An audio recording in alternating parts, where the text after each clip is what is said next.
మన ప్రభుని రక్షకుడైన యేసుక్రీస్తు నామములో మీ అందరికీ కూడా క్రీస్తు పేట నా వందనాలు, నాకంటే చిన్నలకు దైవ ఆశీర్వాదాలండి. ఒకటో కీర్తన చూడండి ఒకసారి అందరూ. ఒకటో కీర్తనల భాగము 1వ అండి సంకీర్తన. దుష్టుడు ఆలోచన చెప్పి నడవద్దు, అందరూ చదువుదామండి. పాపుల మార్గాన నిలవద్దు, అపహాసకులు కూర్చున్న చోటన కూర్చోవద్దు. యెహోవా ధర్మశాస్త్రం ఆనందించు, దివారాత్రులు దాన్ని ధ్యానించేవాడు ధన్యుడు. అతడు నీటి కాలంలో ఎవరు నాటబడిందాయి ఆకువాడక తన కాలబద్ద ఫలమిచ్చేట్టు వలేనుడును. అతడు చేయనంతయు సఫలమగును. దుష్టులు అలాగ నుండక గాలి చెదరగట్టు పొట్టు వలె నుందురు. కాబట్టి న్యాయ విమర్శల్లో దుష్టులను, నీతిమంతుల సభలో పాపులు నిలువరు. నీతిమంతుల మార్గం యెహోవాకు తెలియను, దుష్టుల మార్గం నాశనము నడుచునని ఈ కీర్తన తెలియజేస్తుంది. ఇందులో మనము 1 నుండి 3 చరణాలు జ్ఞాపం చేస్తూ, దుష్టుల ఆలోచన చెప్పి నడవద్దు, పాపల మార్గం నిలవద్దు, అపహాసులు కూర్చుని చోటు కూర్చోవద్దు. ఎందుకంటే యెహోవా ధర్మశాస్త్రం నిత్యము ఆనందించి దాన్ని దివారాత్రులు ధ్యానించటం ఏమండి ధన్యత. అతడు నీటి కాలంలో ఎవరు నాటివాడు అంటే ధర్మశాస్త్రం ఆనందించేవాడు. నీటి కాలంలో ఎవరు నాటబడింది ఆకువాడగా తన కాలమందు పరమించి చెట్టులాగా ఉంటాడు. అతను చేయనంతయు సఫలము. ఈ వాక్యం చదువుతున్నప్పుడు నాకు అనిపిస్తుంది, ఈ రోజుల్లో క్రైస్తవ జీవితంలో ఫలించాలని చాలామంది ఆశపడుతుంటారు. కానీ ఆ ఫలభరితమైన జీవితం ఎక్కడ మిస్ అయిపోతుంది, ఎందుకు మిస్ అయిపోతుంది, ఎందుకు దాన్ని కోల్పోతున్నాం మనం అని ఒక ప్రశ్న నాకు కలుగుతూ ఉంటుంది. ఫలభరితంగా ఉంచడానికి దేవుడు తీసుకొచ్చాడు. ధర్మశాస్త్రంలో దివారాత్రులు ఆనందిస్తుండగా ఎందుకు ఆ ఫలభరితమైన స్థితి మిస్ అయిపోతుంది అని ఒక చిన్న వేదన, ప్రయాస.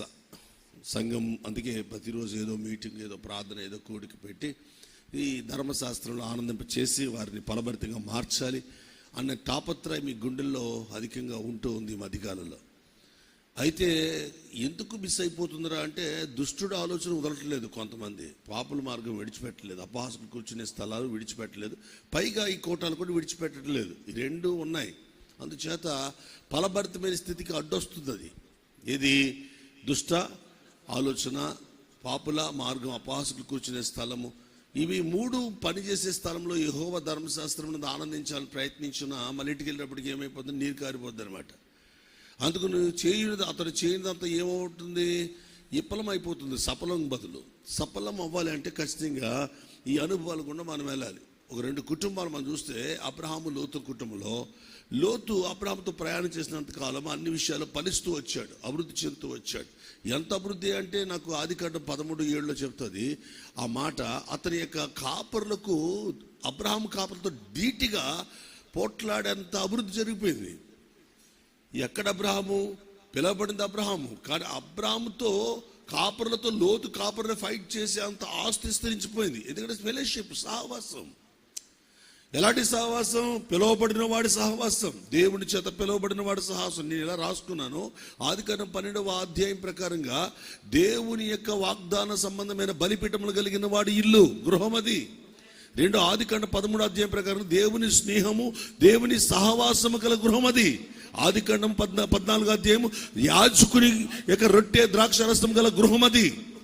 ఏమండి 15వ అధ్యాయం, ఆదికాండం 15వ అధ్యాయం ప్రకారంగా దేవుని యొక్క నిబంధన గల గృహం అది. ఆదికాండం 16వ అధ్యాయం ప్రకారంగా చెదిరిపోతున్న ఆగరు కుటుంబ పరిస్థితులను దేవుని దూతల చేత సరిచేయబడిన గృహం అది. ఆదికాండం 17వ అధ్యాయం ప్రకారంగా పేరు పెట్టబడి అబ్రహాముగా శారాయిని శారాగా పేరు మార్చి సున్నతి చేయబడి ప్రతిష్ఠించబడిన గృహం అది. ఆదికాండం 18వ అధ్యాయం ప్రకారంగా పరలోకమే ఖాళీ చేసి తండ్రి కుమార పరిశుద్ధ భూమి మీదకి వచ్చి అబ్రహాము ఇంటిలో భోజనం చేస్తున్న గృహం అది. ఓ రోజు దేవదూతలు చూస్తే అవి 3 సింహాసనాలు ఖాళీగా ఉన్నాయి. సింహాసనం ఖాళీ ఉంది ఏంటంటే తండ్రి భూమి మీద ఉన్నాడు. ఒక రోజు ఖాళీ అయిపోయింది పరలోకం. ఆ రోజు అబ్రహాము ఇంట్లో కనపడుతుంది. అర్థమవుతుందా? ఆదికాండం ఏమండి 19వ అధ్యాయం ప్రకారంగా దేవుని యొక్క వాగ్దాన సంబంధమైన, దేవుని యొక్క నిబంధన సంబంధమైన వ్యక్తిని జ్ఞాపకం చేసుకుని చెడిపోతున్న ఒక వ్యక్తిని బయటకు లాగిన పరిస్థితులు అవి. ఆదికాండం 19వ అధ్యాయం ప్రకారంగా ప్రార్థనా యోధుడుగా నిలబడి ప్రవక్త అనిపించుకున్న గృహం అది. ఆదికాండం 21వ అధ్యాయం ప్రకారంగా దేవుని బిడ్డలారా కుటుంబ వ్యవస్థగా న్యాయాధిపతిగా నిలబడి న్యాయ జడ్జిమెంట్ ఇచ్చిన దేవుని జడ్జిమెంట్ ఉన్న గృహం అది. ఆదికాండము 22వ అధ్యాయం ప్రకారంగా పరలోకము 2 సార్లు అబ్రహాం అని పిలిచి ఆ అబ్రహామును పట్టించుకున్న గృహం అది. ఆదికాండం 23వ అధ్యాయం ప్రకారంగా పునరుద్ధాన భూమిని అర్థమవుతుందండి. పునరుద్ధాన భూమిని అనగా ఈ ఇంటిలో ఎవరు చనిపోయినా తిరిగి మరలా పునరుద్ధానమందు లెగుస్తారు అని యేసు లేవక ముందే ఆ పునరుద్ధాన భూమిని వెతికి ఆ పునరుద్ధాన బలము కలిగిన భూమి అది, ఆ గృహం అది. ఆదికాండం 24వ అధ్యాయ ప్రకారంగా అన్ని విషయాలందు ఆశీర్వదించబడిన గృహం అది. చప్పట్లు కొట్టి దేవుని కనపరుచుతాం. ఇలాగ 12 సంగతులు ఉన్నాయి. 12 సంగతులు.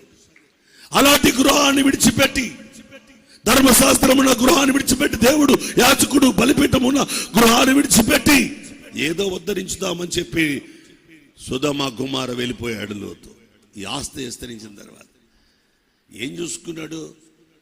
ఎదుగుదల ఏదో అక్కడ కనపడుతుంది. కానీ బైబిల్ చెప్తుంది ధర్మశాస్త్రం ఉన్న చోట ఎదుగుదల. ధర్మశాస్త్రం లేక ఎంత ఆస్తులు అంతస్తులు, ఏరులుగా పారుతున్న నీళ్లు ఉన్నా, ఏమైనా సెలయేరులు ఉన్నా, కొండలు మెట్టలు గృహాలు, అద్భుతమైన గృహాలు కట్టబడిన ఓ పట్టణంగా ఉన్నా, అది ఏదోను తోటలాగా ఉన్నా, అది ఐగుప్తులాగా ఉన్నా, అది నాశనం అవుతుందన్న సంగతి లోతుకు తెలియలేదు. కారణం ఏంటంటే అతడు ధర్మశాస్త్రం గల గృహాన్ని విడిచిపెడుతున్నాడు. దేవుని దూతలు పనిచేసే గృహాన్ని విడిచిపెడుతున్నాడు. మరలా చెప్తున్న నిబంధన గల గృహాన్ని విడిచిపెడుతున్నాడు.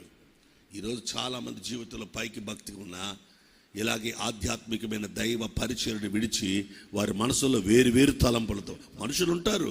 మనుషులు చర్చి మానరు, చర్చికి రావడం ఆగరు, వస్తారు. కానీ లోపల వాళ్ళ ఫీలింగ్స్ వేరు, వాళ్ళ స్నేహాలు వేరు, వాళ్ళ భావాలు వేరు. తత్ఫలితం ఎంత వాక్యమున ఫలించకపోవడమే కారణం. దుష్టుడ ఆలోచన, పాపుల మార్గం, అపహాసకుల గురించే స్థలం. అదే సొదొమ గొమొర్రా. అర్థమవుతుందండి? అదే సొదొమ గొమొర్రా. ఆ దేవుని యొక్క వాక్యం నాది కాదు. ఆదికాండం 13:13 చదవండి. అక్కడ రాయబడిన మాట చూస్తే ఎలాంటి ప్లేస్కి వెళ్ళిపోతున్నాడు లోతు. ఏమండి, అతడు ఒకవేళ ధర్మశాస్త్రం పట్టుకుపోతున్నాడుగా, నేను మా బ్రాహ్మణానికి చెప్పిన ఆ మాటలన్నీ నేను మోస్తానుగా, నేను అంత వేరుగా ఉన్నా నా డాడీ నాన్నగారు, చిన్నాయన, బాబాయ్. ఎందుకంటే అబ్రాహం బాబాయ్ అవుతాడు. బాబాయ్, నేను వెళ్ళిపోతున్నా, నీకు దూరంగా వెళ్ళిపోతున్నా, నేను మాత్రం దేవుని వదలను అనే వెళ్ళాడు పాపం. నేను దేవుడితోనే ఉంటాను, సహవాసం అనుకున్నాడు. కానీ 13:13లో ఎవరున్నారు ఆ ప్రాంతంలో అంటే? ఏమండి, సొదొమ గొమొర్రా మనుషులు దుష్టులు, యెహోవా దృష్టికి బహుపాపులు. వాళ్ళు 2 మాటలు అండర్లైన్ చేసుకోండి. దుష్టులు, బహుపాపులు. అందుకే కీర్తనకారుడు దావీదు ఈ లోతు కుటుంబాన్ని చూసే రాసాడేమో అనిపిస్తుందండి. ఆదికాండం 19:14 చూడండి. ఎవరు అపహాసకులు అంటే గేలి చేసేవారు కదా. అక్కడ ఆదికాండము 19:14 చదవండి. అక్కడ రాయబడిన మాట, పెళ్లి ఆడబోతున్న తమ అల్లుళ్లతో ఈ చోటు విడిచిపెట్టి లెండి అని చెప్పి పిలుస్తుంటే, యెహోవా ఈ పట్టణాన్ని కాల్ చేయబోతున్నాడని సువార్త చెప్తుంటే, ఆ సువార్త వాళ్ళకి ఎలాగుందట? ఆ లోతు ఎలాగానేడట? ఎగతాళి గల. ఇప్పుడు దుష్టుడున్న చోట పాపుడు ఉంటాడు, పాపుడున్న చోట ఎగతాళి ఉంటుంది. అర్థమవుతుందండి? ఈ 3 ఉండడం వల్ల, ధర్మశాస్త్రం ఆనందించకపోవడం వల్ల కుటుంబం ఫెయిల్స్. లోతు కుటుంబం ఫెయిల్. అతడు ఒకవేళ ఫిలిప్పుకు నీడలో వచ్చి ఉండొచ్చు, అతడు దేవదూతల దర్శనాన్ని అబ్రాహాము ద్వారా తెలుసుకుని ఉండొచ్చు, నిబంధన తెలుసుకుని ఉండొచ్చు. ఒకవేళ అబ్రాహాముకు బంధువుగా ఉన్నవాడిగా అతడు ఒకవేళ దేవుని యొక్క ఉనికి ప్రవర్తన తెలిసిన వాడిగా ఉండొచ్చు. కానీ ఎప్పుడైతే దుష్టుడు ఆలోచన, పాపుల మార్గం, అపహాసకుల గురించి అనుభవాల గుండా అతడు కాపురం చేస్తున్నాడో, నివాసం చేస్తున్నాడో, అతని కుటుంబాన్ని అదే జీవితం ఫెయిల్ చేసేసింది. ఈరోజు నువ్వు జాగ్రత్త, నీ సహవాసం జాగ్రత్త, నీ ఆత్మీయత జాగ్రత్త. Be careful. జాగ్రత్త చెప్పమంటున్నాడు ప్రభు. నీ సహవాసం జాగ్రత్త, నీ ఉనికి జాగ్రత్త, నీ ప్రవర్తన జాగ్రత్త, నీ చూపు, నీ దృష్టి జాగ్రత్త. సహోదరుడా, అయ్యా రెండు చేతులు జోడించి మీకు మనవి చేస్తున్నాను, ప్రభు యొక్క సాన్నిధ్యంలో మీ ప్రవర్తన అంతటికి ఆయన అధికారానికి అప్పగించండి. మీ కుటుంబం ఆయనకి అప్పగించండి. కుటుంబ ప్రార్థనలో మానకండి. దేవుడికి మిమ్మల్ని ప్రతిష్ఠించండి. దేవుడి మీ కుటుంబాన్ని ఉద్ధరించునుగాక, ఆయన బలభరితంగా చేయునుగాక. ప్రార్థన చేద్దాం. అయ్యా, నీకు మా కుటుంబాన్ని అప్పగిస్తూ మా యొక్క జీవితంలో నీ నీడ కాదు, నీ తోడే కాదు, నీవే మాతో ఉండాలి. మా కుటుంబం నీదై ఉండాలి. నీ తోడు కంటే నీడ కంటే నువ్వు మాతో నీ కుటుంబంగా పిలవబడాలి. నేను అబ్రహాం ఇంటిలాగా నిబంధన గల ఇల్లుగా నా ఇల్లు ఉండాలా. నా ఇంటికి నేను పెట్టుకోవలసిన పేరు వాగ్దానాల బలిపీఠములు కలిగిన ఇల్లు. నా గృహము దేవుని సహవాస స్నేహం గల గృహము. నా గృహము యాజకుడు రొట్టె ద్రాక్షరసం తెచ్చిన గృహము. నా గృహము నిబంధన గల గృహము. నా కుటుంబ దేవుని దూతల చేత సరి చేయబడుతున్న గృహము. నా గృహము నా జీవి చేయబడిన ప్రత్యేకించబడిన ప్రతిష్ఠిత గల పేర్లతో పిలువబడిన గృహము.